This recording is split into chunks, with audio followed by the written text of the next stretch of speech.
வாழ்நாள் முழுசாவே நம்மளுடைய வெள்ளை முடிகளை தெரியாமல் நம்ம மெயின்டைன் பண்ணலாங்க. வெள்ளை முடிகள் வந்துருச்சு அப்படின்னா கவலைப்படவே வேண்டாம். இந்த மாதிரி நீங்கள் இன்ஸ்டன்ட் ஹேர் டை ப்ரிப்பேர் பண்ணி வச்சுக்கிட்டீங்க அப்படின்னா வருஷம் பூராவுமே நம்மளுடைய வெள்ளை முடிகள் தெரியவே தெரியாதுங்க. நம்ம அப்படியே டச்சப் பண்ணிக்கலாம். ரெகுலராக பண்ணும்போது நம்மளுடைய வெள்ளை முடிகள் எல்லாம் கொஞ்சம் கொஞ்சமாக கருப்பாக மாற ஆரம்பிச்சிருங்க. இந்த இன்ஸ்டன்ட் ஹேர் டையை நம்ம ரெண்டு பொருட்களை மட்டுமே பயன்படுத்தி செய்ய போகிறோம். இந்த இன்ஸ்டன்ட் ஹேர் டைக்கு ஃபஸ்ட் நான் எடுத்துருக்கிற பொருள் பார்த்திங்க அப்படின்னா கருவேப்பிலைங்க. கருவேப்பிலையில் நம்மளுடைய ஹேருக்கு தேவையான எல்லா ஊட்டச்சத்துக்களுமே இருக்குது அப்படின்னு எல்லாருக்குமே தெரியும். கருவேப்பிலையை நம்ம சாப்பாட்டில் சேர்த்து சாப்பிட்டாலுமே ஹேர் பிரச்சனைகளுக்கெல்லாம் சொல்யூஷன் கிடைக்குங்க. முடி நல்லா அடர்த்தியாக நீளமாக வளரும். முடி கொட்டுற பிரச்சனையும் கொஞ்சம் கொஞ்சமாக போயிடும். முடி பார்த்திங்கன்னா கொஞ்சம் கொஞ்சமாக கருப்பாக மாற ஆரம்பிச்சிடுங்க. இளநரை எல்லாமே கொஞ்ச நாள்லையே நல்லா சேஞ்ச் ஆகிடும். முடி கருப்பாக மாற ஆரம்பிச்சிடும். இப்போல்லாம் சின்ன குழந்தைங்களுக்கே பார்த்திங்கன்னா நரைமுடி வந்துடுது இல்லையா? அவங்கெல்லாம் சின்ன வயசுலேருந்தே இந்த மாதிரி கருவேப்பிலையை சாப்பாட்டில் போடும்போது தூக்கி போட்டுடாமல் அவங்கள சாப்பிட வைங்க.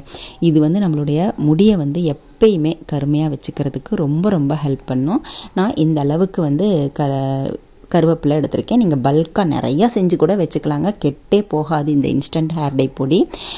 எப்பெல்லாம் வேணுமோ அந்த டைமில் நீங்கள் டக்குன்னு எடுத்து நம்மளுடைய வெள்ளை முடிகளை அப்படியே டச்சப் பண்ணிக்கலாம். முடி வெளியில் தெரியவே தெரியாதுங்க. டை அடிச்சிருக்குன்ற ஃபீலிங்கே இருக்காது. அந்தளவுக்கு நேச்சுரலாக நம்மளுடைய வெள்ளை முடிகளை கருமையாக்குறதுக்கு சூப்பரான ஒரு சொல்யூஷன் தான் இது. அடுத்து ஒரு 2 டீஸ்பூன் அளவு கருப்பு எள் எடுத்திருக்கேங்க.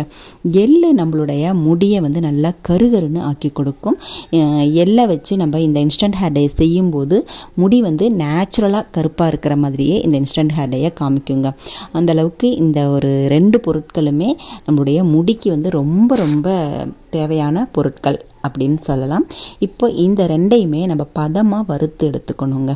நம்ம பதமாக வறுத்து எடுக்கும்போது தான் நம்மளுடைய முடி நல்லா வெள்ளை முடிகள் எல்லாம் அப்படியே கருமையாக மாறி ரொம்ப நாளைக்கு அந்த கருமை அப்படியே இருக்கும்.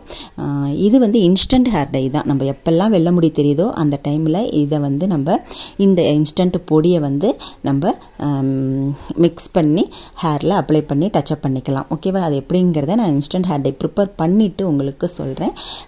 அடுப்போட ஃப்ளேமை ஸ்டவ் ஃப்ளேமை சிம்மில் வச்சுக்கோங்க. சிம்மில் வச்சு செய்யும்போது உங்களுக்கு கிராஜுவலாக உங்களுக்கு பொருட்கள் வருபடும் இல்லையா? அப்போ உங்களுக்கு பொடி நல்லா கருன்னு நம்மளுக்கு கிடைக்கும். நீங்கள் ஹை ஃப்ளேமில் வச்சுட்டு வறுத்தீங்க அப்படின்னா உங்களுக்கு பொடி சரியாக கிடைக்காது. எள்ளிலேருந்து எண்ணெய் பதம் வெளியில் வரும். எள்ளு பற்றி உங்களுக்கு தெரியும் இல்லையா? இதில் தான் நம்மளுக்கு நல்லெண்ணெய் செய்கிறாங்க. இப்போ நம்ம கிராஜுவலாக வறுக்கும்போது இதிலேருந்து ஒரு ஆயில் மாதிரி வெளியில் வரும். அதளவுக்கு நம்ம வறுத்து எடுத்துக்கணும். பாருங்கள், நல்லா வறுத்துச்சு பாருங்கள். புகை எப்படி வருது பார்த்தீங்களா? இதில் பார்த்தீங்கன்னா பாருங்கள், கரண்டியில் அப்படியே எண்ணெய் பிசுக்கு வெளியில் வர ஆரம்பிச்சிருச்சு. இதுதான் ஸ்டேஜ். நீங்கள் இந்த ஸ்டேஜில் ஸ்டவ்வை ஆஃப் பண்ணிவிட்டு இதை அப்படியே ஆற வச்சுருங்க. ரொம்ப நேரம் வறுத்துடக்கூடாது, ஏன்னா சாம்பல் மாதிரி ஆகிடும். அதனால் கரெக்டான பதத்தில் நம்ம இதை வறுத்து எடுத்துட்டு அப்படியே ஆற வச்சிடணும். நல்லா ஆறுனதுக்கு அப்புறம் தான் நம்ம இன்ஸ்டன்ட் ஹேர் டையை ப்ரிப்பேர் பண்ண முடியும். இப்போ பார்த்திங்கன்னா கரெக்டான பதத்தில் வந்துருச்சு பார்த்திங்களா? இப்போது இதை நம்ம மிக்ஸி ஜாரில் போட்டுட்டு நல்லா பவுட்ரு பண்ணி எடுத்தாச்சு. இப்போது இதை நம்ம எப்படி இன்ஸ்டன்ட் ஹேர் டையை உடனே பயன்படுத்தலாம் அப்படிங்கிறத நம்ம பார்க்கலாம். இந்த இன்ஸ்டன்ட் ஹேர் டையை வச்சு நம்ம நார்மலாக ஹேர் டையும் ப்ரிப்பேர் பண்ணலாம். ஹேர் டை ஆயில் ப்ரிப்பேர் பண்ணலாம். இன்ஸ்டண்ட்டாக நம்மளுடைய வெள்ளை முடிகளை கருமையாக்கிக்கலாம். 3 விதமாக இந்த பொடியை பயன்படுத்தலாங்க.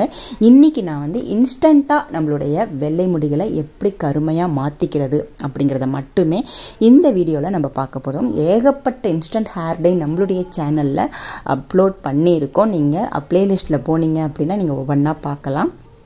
இப்போ நம்ம இந்த இன்ஸ்டன்ட் ஹேர் டையை ப்ரிப்பேர் பண்ணி ஹேரில் எப்படி அப்ளை பண்ணலாம், இதுக்கு என்னென்ன செய்யணும் செய்யக்கூடாது அப்படிங்கிறத நம்ம இப்போ விவரமாக பார்த்துடலாம். ஓகேவா? இப்போது உங்கள் ஹேருக்கு தகுந்த மாதிரி உங்களுக்கு அங்கங்கே வெள்ளை முடி இருக்கோ அங்கே மட்டுமே நீங்கள் கூட அப்ளை பண்ணிக்கலாம். இல்லை தலையெல்லாம் வெள்ளை முடி இருந்தாலுமே இதை தலை ஃபுல்லாக நீங்கள் அப்ளை பண்ணிவிட்டு நீங்கள் நல்லா சீப்பு வச்சு சீவிட்டு நீங்கள் யூஸ் பண்ணிக்கலாம். ஹேர் டை அடித்த மாதிரியே தெரியாதுங்க, அதுமாரி ஆயில் அப்ளை பண்ண மாதிரியும் தெரியவே தெரியாது. இப்போ இதில் நான் வந்து கொஞ்சமாக எடுத்து செய்து காமிக்கிறேன். கொஞ்சமாக 2 சொட்டு அளவு, ஒரு 2-3 சொட்டு அளவு நல்லெண்ணெய் சேர்த்துருக்கேன். இல்லை நீங்கள் விளக்கெண்ணெய் கூட சேர்த்துக்கலாம், உங்களுடைய விருப்பம். இல்லை ஆலோவேரா ஜெல் இருந்துச்சுன்னா கூட நீங்கள் சேர்த்துக்கலாம். நல்லா மிக்ஸ் பண்ணிவிட்டு பாருங்கள் எவ்வளோ கருகருன்னு நம்மளுக்கு ஒரு இன்ஸ்டன்ட் ஹேர் டை ரெடி பண்ணியிருக்கோம். இன்ஸ்டன்ட் ஹேர் டை பொடியை வச்சு நம்ம இந்த ஒரு மெத்தடில் நீங்கள் அப்ளை பண்ணும் பொழுது உங்களுக்கு டை அடித்த மாதிரியே இருக்காது. முடியை வந்து நம்ம எப்பயுமே கருமையாக வச்சுக்கலாம். இப்போ கையில் அப்ளை பண்ணி காமிக்கிறேன் பாருங்கள், எப்படி கருன்னு கையில் ஒட்டுது பாருங்கள். அதே மாதிரி ஒரு முக்கியமான இன்ஸ்ட்ரக்ஷன் சொல்லணும்னு சொன்னேன் இல்லையா, எது செய்யணும் செய்யக்கூடாது. இப்போது இந்த இன்ஸ்டன்ட் ஹேர் டையை நீங்கள் அப்ளை பண்ணதுக்கு அப்புறமா ஹேர் வாஷ் பண்ணிக்கலாம். நார்மல் வாட்டர் வச்சு நீங்கள் ஹேர் வாஷ் பண்ணிக்கலாம். ஷாம்பு போட்டு ஹேர் வாஷ் பண்ணிங்கன்னா இந்த இன்ஸ்டன்ட் ஹேர் டை போயிடும். இப்போ நீங்கள் சப்போஸ் எங்கேயாவது வெளியில் போகணும், வெள்ளை முடி இருக்குது, என்னால் வந்து ரொம்ப நேரம் வந்து ஹேர் டை அப்ளை பண்ணி வெயிட் பண்ண முடியாது அப்படின்றவங்க இந்த பொடியை கலந்துட்டு எண்ணெயில் கலந்துட்டு நீங்கள் அப்ளை பண்ணிவிட்டு எங்கே வேணாலும் போயிட்டு வந்துடலாங்க. எங்கே வேணாலும் போயிட்டு வந்துடலாம். நீங்கள் கவலையே படணும்னு அவசியம் இல்லை. உங்களுக்கு ஹேர் டை அடித்த மாதிரியே தெரியாது. சீப்பு போட்டு நல்லா சீவிட்டோம் அப்படின்னா அந்த துகள்கள் கூட இருக்காது. எங்கே வேணாலும் நீங்கள் போயிட்டு வரலாம். ஓகேவா? இப்போது அதுக்கப்புறமா வீட்டுக்கு வந்ததுக்கப்புறமா நீங்கள் நார்மல் வாட்டர் வச்சு ஹேர் வாஷ் பண்ணிக்கலாம், போகவே போகாது. இல்லை உங்களுக்கு ஹேர் டே வந்து வெளியில் எடுத்துடணும் ஹேர்லேருந்து அப்படின்னா நீங்கள் ஷாம்பு போட்டு ஹேர் வாஷ் பண்ணிங்கன்னா ஹேர் டை வந்து போயிடும். இப்போ பாருங்கள், நான் வந்து அலசி காமிக்கிறேன் பாருங்கள். வெறும் தண்ணியில் நான் அலசி காமிக்கிறேன் பாருங்கள். உங்களுக்கு இன்ஸ்டன்ட் ஹேர் டை வந்து நம்ம கையை விட்டு போகவே போகாது. இதே மாதிரி தான் நம்மளுடைய ஹேர்லையும் அப்படியே ஒட்டிகிட்டு இருக்கோம், உங்களுக்கு போகவே போகாது. ஆனால் நீங்கள் ஷாம்பு போட்டு ஹேர் வாஷ் பண்ணிங்க அப்படின்னா உங்களுக்கு டை வந்து போயிடும். ஏன்னா இது நம்ம இன்ஸ்டன்ட் ஹேர் டை, உடனுக்குடன் நம்மளுடைய வெள்ளை முடிகளை கருமையாக்கிறதுக்கு பயன்படுத்தக்கூடிய ஒரு ஹேர் டை தான் இது. அதுதான் நான் சொன்னேன். இந்த மாதிரி நீங்கள் வந்து ஷாம்பு போட்டு ஹேர் வாஷ் பண்ணக்கூடாது. வீடியோவை ஃபுல்லாக பாருங்கள், ஓகேவா? ஸ்கிப் பண்ணாமல் பார்த்தீங்கன்னா தான் என்ன இன்ஸ்ட்ரக்ஷன் சொல்லியிருக்கோம் அப்படிங்கிறது உங்களுக்கு புரியும். ஓகேவா? இந்த மாதிரி நீங்கள் செய்து எங்கே வேணாலும் அப்ளை பண்ணிட்டு போயிடலாம். ப்ரஷ்ஷை வச்சு நல்லா ஹேரில் வந்து அப்ளை பண்ணிக்கோங்க. அப்ளை பண்ணிட்டீங்க அப்படின்னா உங்களுக்கு இது ஸ்கேல்பில் படும்போதே இதோட பொருட்கள்லாம் பார்த்திங்கன்னா ஹேருக்கு சம்மந்தமான, ஹேர் க்ரோத்துக்கு சம்மந்தமான பொருட்கள் தான். அதனால் ஹேர் க்ரோத்தும் நம்மளுக்கு சூப்பராக இருக்கும். ஓகே ஃப்ரெண்ட்ஸ், இந்த மாதிரி இன்ஸ்டன்ட் ஹேர் டையை நீங்களும் செய்து பாருங்கள். செய்து பார்த்துட்டு உங்களுடைய ஃபீட்பேக் என்ன அப்படிங்கிறத கமெண்ட் செக்ஷனில் சொல்லுங்கள். அடுத்த ஒரு பதிவில் நான் பார்க்குறேன்.